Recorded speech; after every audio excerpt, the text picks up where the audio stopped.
Power star Pawan Singh ने खींच दी है ऐसी लकीर कि उस पर रेंगने लगे हैं बाकी के भोजपुरी कलाकार।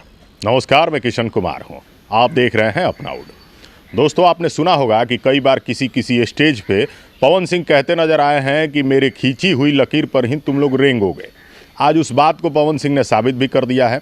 भले ही उस वक्त विवाद हुआ हो, उस वक्त पवन सिंह को लोग घमंडी कहे हों, लेकिन पवन सिंह के उस बात को आज पवन सिंह ने खुद साबित भी कर दिया है। कुछ दिनों पहले पवन सिंह का आटा के लोई गाना जैसे ही ट्रेंड में आया, उसके बाद तो भाई साहब पवन सिंह के पीछे पीछे सारे कलाकार चल पड़े। और चल पड़े तो कुछ ऐसा चल पड़े कि उन्होंने पवन सिंह को इतना कॉपी किया कि आप स्क्रीन पे देख सकते हैं कि पहले टुनटुन यादव, उसके बाद राकेश मिश्रा भी पवन सिंह को कॉपी कर चुके हैं। पवन सिंह ने अपनी बात को साबित कर दिया है और पवन सिंह के खींची हुई लकीर पर वाकई में ये कलाकार फिर से रेंगने लगे हैं। पवन सिंह के इस गाने के ट्रेंड में आने के बाद ये कलाकार पवन सिंह के टाइटल को कॉपी कर रहे हैं, पवन सिंह के सब्जेक्ट को कॉपी कर रहे हैं, तो भाई साहब इसे रेंगना ही कहेंगे ना।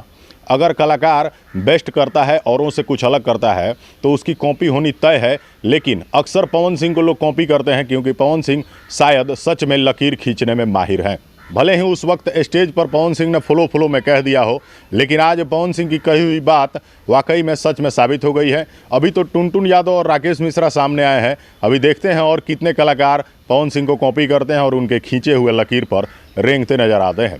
फिलहाल ये वीडियो आपको अच्छी लगी हो तो लाइक और शेयर ज़रूर कर लीजिएगा। चैनल पे फर्स्ट टाइम है तो सब्सक्राइब भी कर लीजिएगा। अपने विचार कमेंट करके हमें ज़रूर बताइएगा। अगली वीडियो में दिखाएंगे कुछ और।